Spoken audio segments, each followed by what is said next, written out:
This is a story I heard from my cousin May. On her way to Milwaukee, May, her boyfriend, and two other guy friends, one was driving and the other one was in the backseat with May. The four of them got bored and they began telling ghost stories. The guy who sat in the back with May began telling the story about his uncle's adopted child from Laos, Sia. Sia was Hmong and an orphan before she was adopted and brought to the US. During her stay at the family's house, she would always play in the basement and always clung to this pillar. Even though the family had other children, Sia would never play with them when in the basement. By herself, she would cling onto the pillar, singing, hugging, and kissing it. After the family had Sia baptized, they held a little feast where friends and family were to come over. Sia's adoptive father came down to the basement where Sia and some other children were playing and told them to head upstairs. As all the children hurried upstairs, Sia remained behind, clinging onto the pillar. "Sia, we have to go upstairs," her adoptive father said to her. But she shook her head and said that she wanted to stay in the basement and play some more.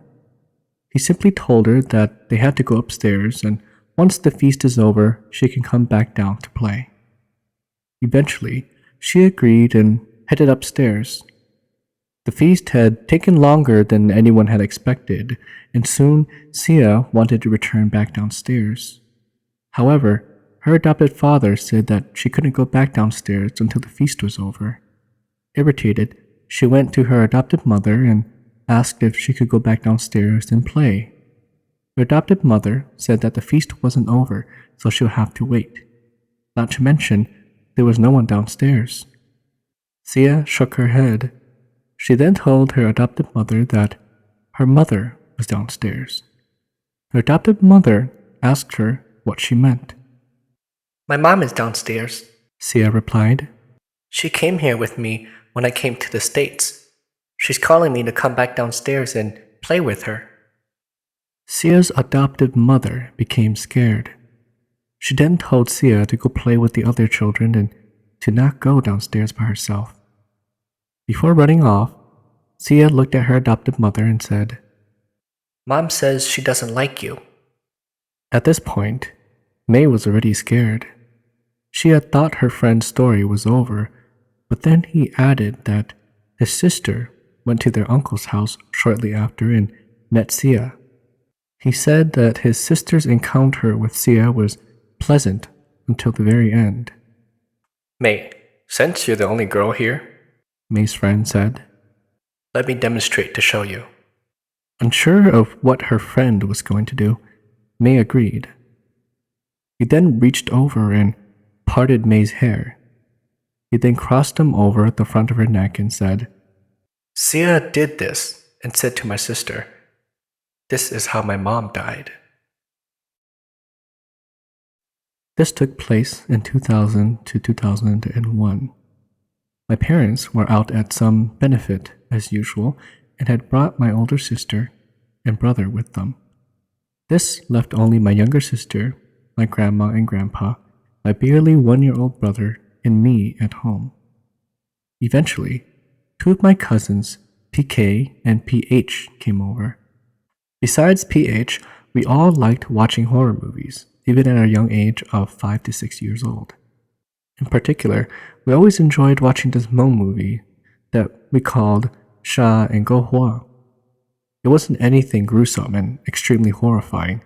We had watched the movie countless times already, so it wasn't too scary.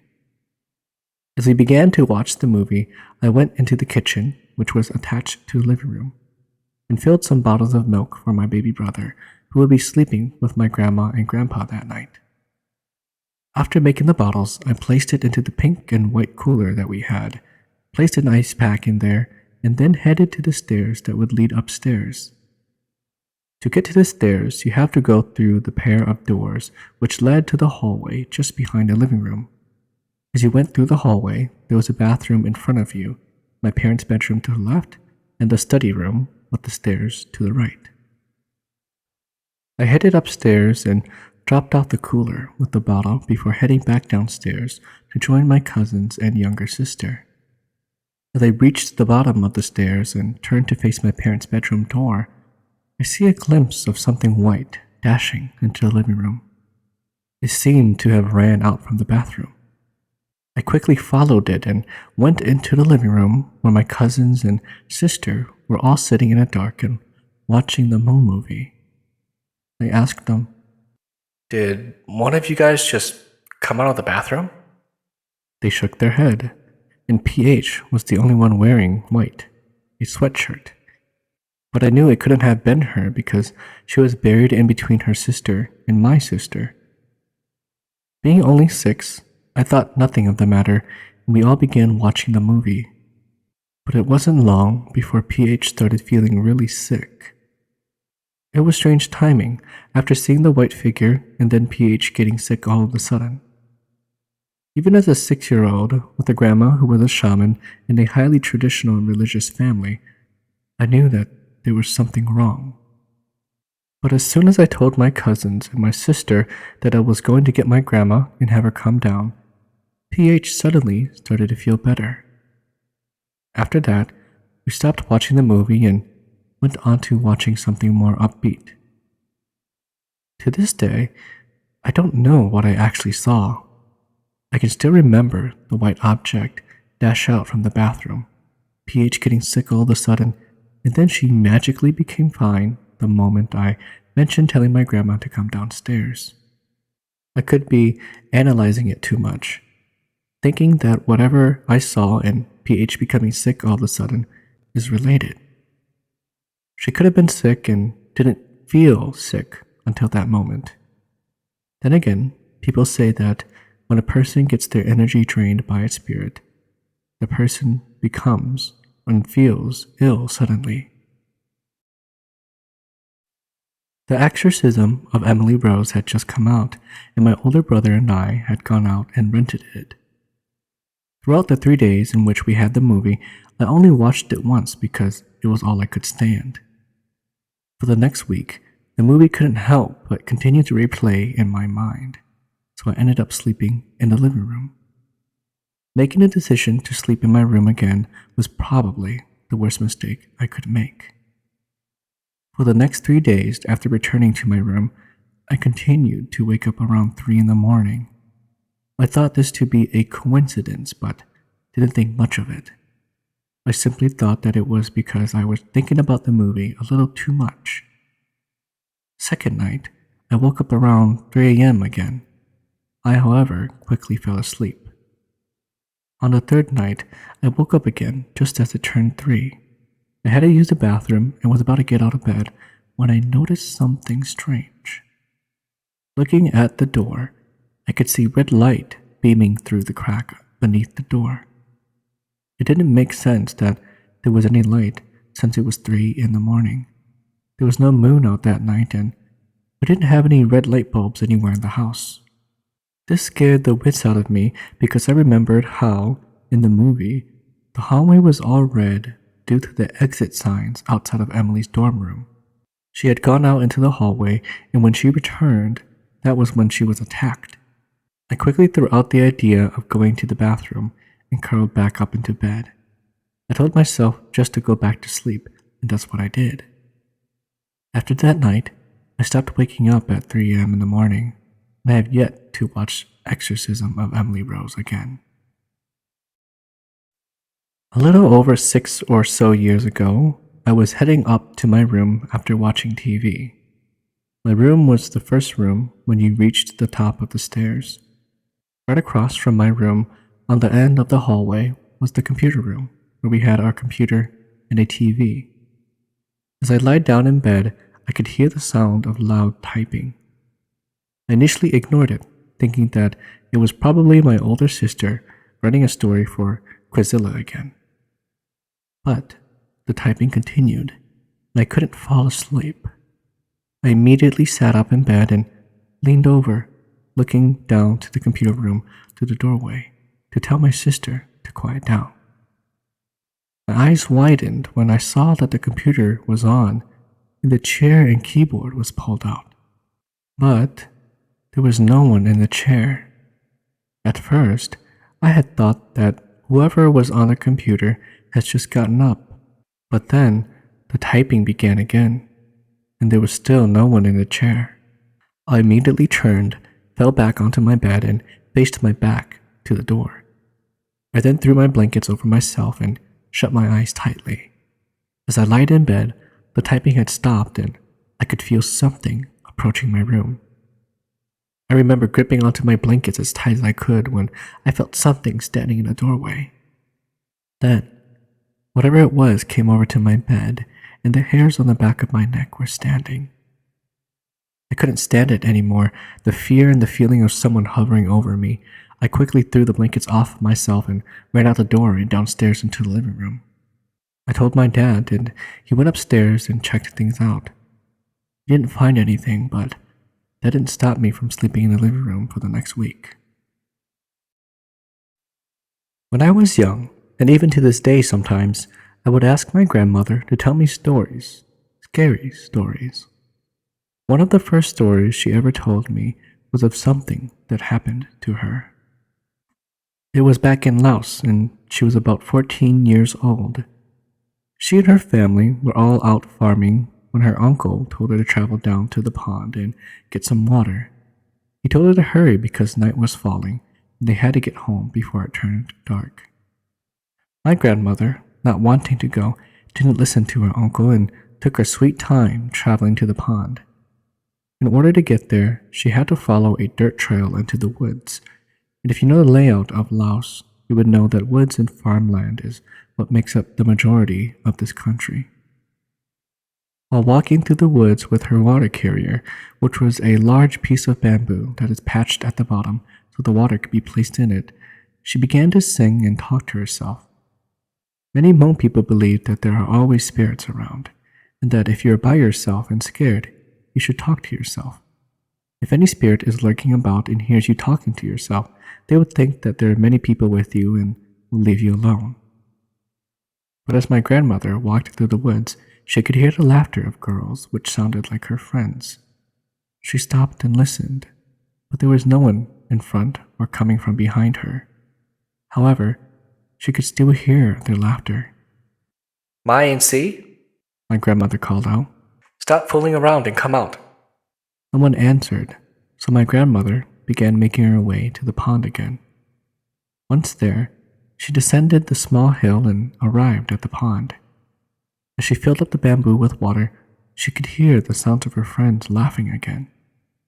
Once again, she called out to them, and again, no one answered. Just then, she felt the hairs on the back of her neck rise as she dropped the bamboo and ran back to where her family was. Once there, she asked her mother if her friends had come after she had left to fetch water, and her mother replied no. Soon after that, my grandmother fell very ill, so everyone packed up their things and headed back home. A few days later, my grandmother's mother called a shaman to their house, and he did a little ritual that Hmong people called woneng. The basics behind this ritual is that the shaman places a veil, it could be a red, black, or white, over the shaman's face and begins to chant. This allows them to enter into the spirit world and communicate with the other side. Anyways, after the man finished, he told my great-grandmother that while going to get water, she was being too loud. There were some spirits called panzong who were out and heard my grandmother singing loudly and talking to herself.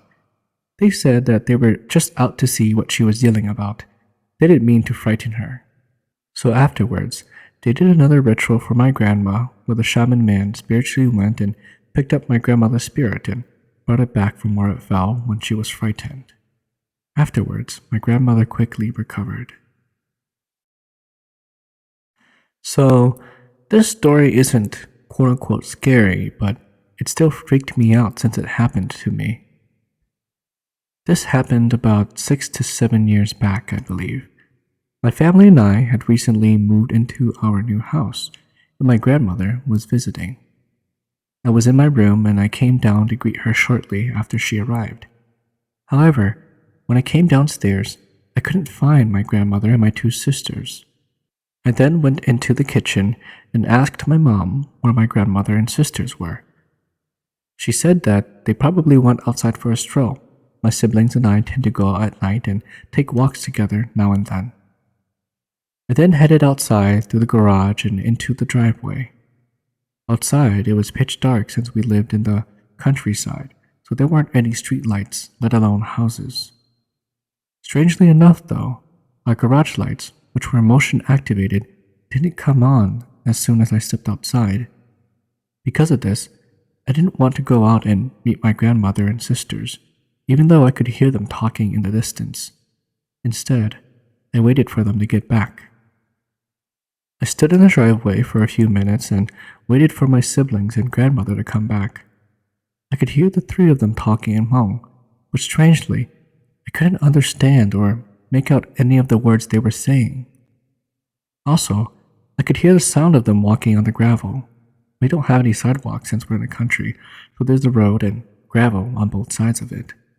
But the three of them never seemed to get any closer. I eventually got fed up and headed inside. As I walked down the hallway, I passed the kitchen and then entered the living room. To my left was the gathering room, and to my right was the pair of French doors that led to the TV room. And just as I looked into the TV room, I saw all of my siblings in there, along with my grandmother. I immediately went into the room and asked them if they were outside at all. They told me they were all in the basement and had just come up. The hairs on my body immediately stood, and I demanded my siblings to stop lying to me because I heard them outside talking and walking. After all, we were the only Hmong, yet alone Asian people who lived in the area, so who else could it have been? My grandmother then confirmed my siblings' story, and I was completely dumbfounded and freaked out. Since then, no one has ever gone out and taken strolls at night anymore. So one night in the summer of 2011, the wife and I had an argument. At the time, we lived with her parents till we could get a place of our own, and we did. Anyways, she took off in the middle of the night and into the street. She walked a few blocks down, then later came back home to relieve the stress, I guess. After a few nights passed by, she started to feel a supernatural force around her. When she went to sleep, and as soon as she closed her eyes, she would feel the spirit come down the stairs. Then she would shake me and say, She's coming. This went on for weeks. Every night, as soon as we're about to close our eyes in sleep, she'll say, It's here. or It's coming. then she'll feel the ghost peeking through the small cracks we have in our room. Days and nights went by. It got so bad to where as soon as she closes her eyes, the spirit would attack her, spiritually. There's nights that I have to stay up and look after her, because she'll wake up and cry in pain that it hurts a lot because of the attacks that is happening in the spiritual world. There will be times where she's been sat on and couldn't move till I lightly elbowed her. She was scared, and knowing that she wouldn't be able to move, she rested her fingernails onto my arm. She said if I feel her lightly scratching me, then bump her because she's being sat on. Every night, I have to wake her up because she couldn't move. Once I bumped her, she'll let out a big breath in fear. Then there'll be times where it's like 2 to 3 a.m. in the morning, and she would daze off with her eyes open and won't even hear me when I'm talking to her. She looks as if she's crazy, like she's seeing something and just kept on staring. Then she'll slowly turn and look at me, then turns away and stares at what she was originally staring at. I can't do anything but to watch over her and make sure that she's okay. I'm not letting it get to me or try to scare me because my side of the family just don't see that stuff. So I just man up and hide my weaknesses, even though I don't feel the ghost like my wife does. Finally, my wife's mom took my wife to see a shaman on why this ghost was bothering her. The shaman said that the old lady won't even show her face. She kept looking away and covering her face because she's shy. The shaman asked, what does she want and why was she bothering my wife? The old lady said that her reason was because she saw my wife walking and crying and past the corner where the old lady stands every night. And the old lady saw that my wife has a kind heart, which is the main reason why she felt her home. So the shaman did her thing and told the old lady to go away, and she eventually did. So every time we drive past that corner, which is only a block away from our house, my wife has to try to hide herself in the car so the old lady ghost, whatever, wouldn't see her. The message of this story is to never walk crying alone in the dark streets. If there are wandering spirits nearby, they will follow you home, and it won't be pleasant. This story happened back in 1998 in Fresno, California. I was there to witness a demonic possession. To protect the people's identity, names have been changed. On a hot summer day, Tommy and Jaden with their friends decided to go barbecue at Lost Lake. Everyone showed up for the barbecue and enjoyed their times fishing, swimming, and a few quality times with their lovers. Tommy was the barbecue chief, while Jaden was swimming close by the little beach. Tommy told Jaden to watch the meet while he made a trip back to town for more drinks. Jaden came out of the water and went to grab his towel. He saw a little girl in front of the barbecue grill and thought that it was probably one of their friends who brought their little sister. Jaden went to the bathroom, and when he came out, the little girl disappeared. As he went to check on the meat, there was a bite mark on all of the chicken. Jaden was mad because he assumed that it was his friend taking bites and throwing it back on the grill. Later, everyone ate and all went home. Tommy and Jaden were driving back, and he mentioned about the little girl and wondered who brought her there. Tommy told him that he didn't see anyone bring any little girls or siblings. There were only adults in this group. When they both got home, Tommy dropped off Jaden at his house and went home. That night, Jaden had a dream of seeing a creature at Lost Lake. He mentioned about seeing that little girl transforming into a ghost with long white hair. The next morning, Jaden woke up and went to the kitchen. His grandma noticed that there was a bite mark on his back shoulder. The grandma questioned him about it. He said he didn't know how he got it, and so the grandma put some medicine over the bite mark. But as she went to apply the medicine onto Jaden, she felt a sharp pain on her back. The grandma stopped and told Jaden to help her back to the sofa and call his parents. Later on, they discussed about the bite mark. Jaden told everyone what he saw yesterday at Lost Lake, and his dad noticed that the creature had followed his son home. The dad prayed to God for his son, but the creature was inside the grandma.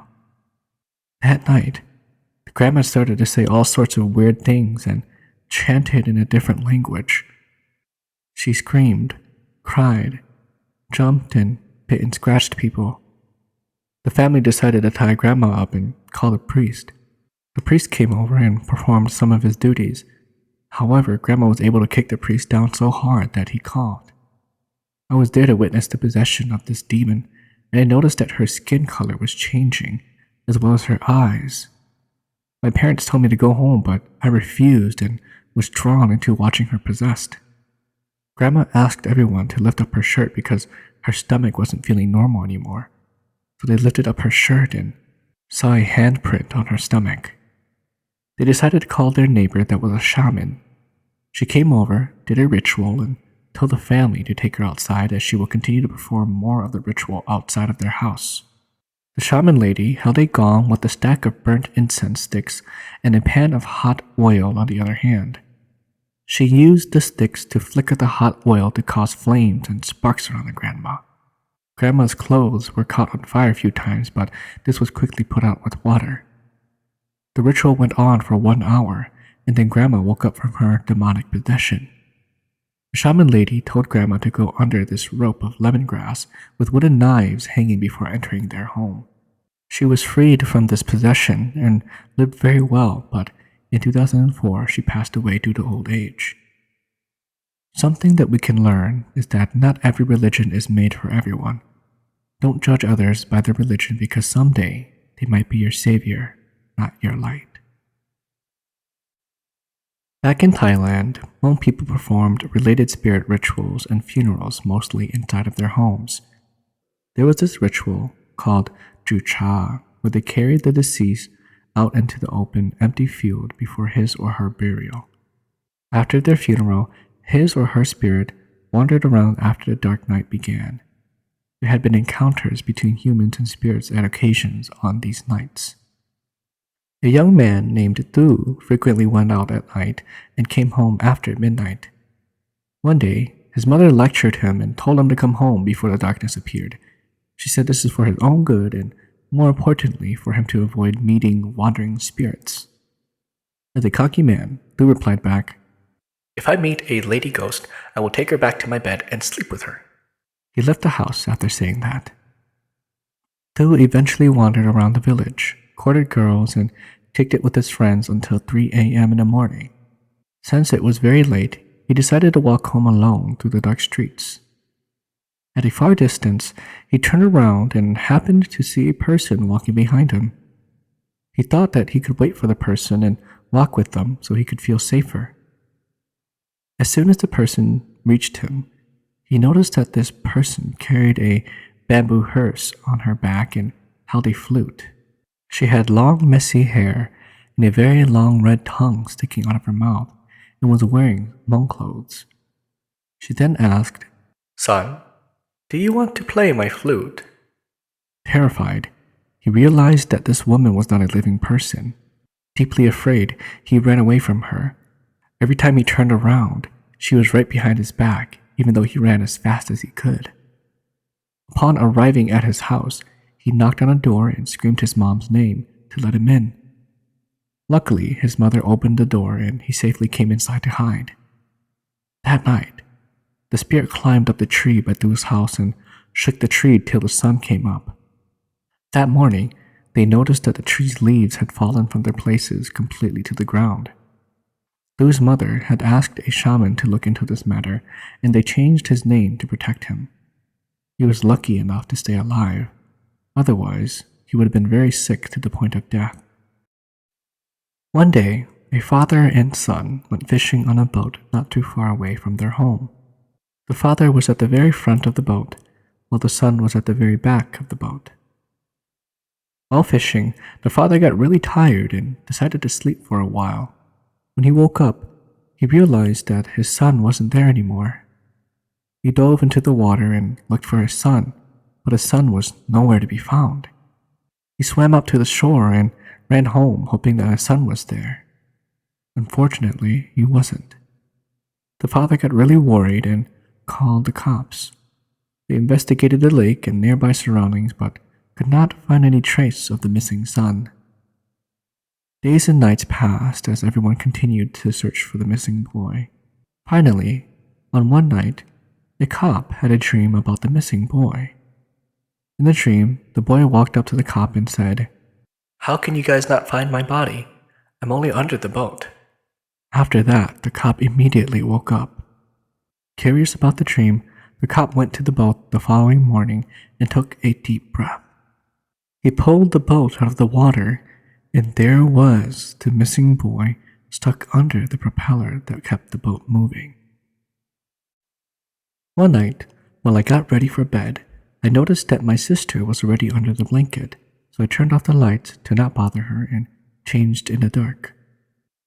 As I was settling in, I tried to make conversation with my little sister, but she only answered here and there. I figured that she was tired, so I stopped talking and closed my eyes. Just seconds later, the doorbell started to ring. I nudged my sister's shoulder, saying, Go get the door. But she didn't get up. The doorbell just kept ringing, so I got up to open the door. I swung the door open, and my jaw dropped in disbelief. There stood my little sister, angry, saying that it was cold. Why didn't I open the door quicker? I ran back to the room and turned the lights on. It was empty. Not a single person in the room.